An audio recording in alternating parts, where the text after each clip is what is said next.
অসমত ম্যাক্সিমাম আপোনালোকে জানে যিবিলাকে জুবিনৰ কাৰণে সোশ্যাল মিডিয়াত লিখি আছে তাত দুটা গ্ৰুপ আছে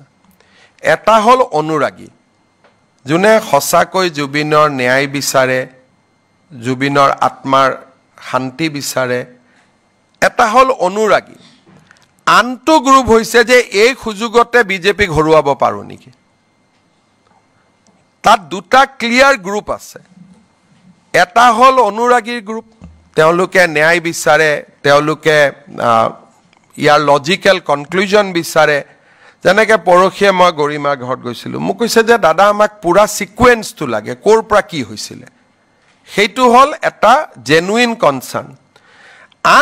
আনফালে এটা পাৰ্টি থিয় হৈছে এটি জুবিনৰ গান জীৱনত শুনাই নাই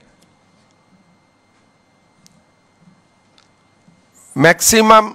তেওঁলোকে বাংলাদেশৰ পৰা সিঙ্গাৰ আনে আৰু বাংলাদেশৰ সিঙ্গাৰে তাতে গান গায় এটা তেওঁলোকে আজি ৰাতিপুৱা মই এটা এজন আপোনালোকক মই দেখুৱালে ভাল পাব এগৰাকী এই ধৰণৰ মানুহে ৰাতিপুৱা এটা ফেসবুক দিছে যে এই সুযোগতে গৰিমা গাৰ্গক জালুকবাৰী সমষ্টিত ইলেকশন উঠাই দিব লাগে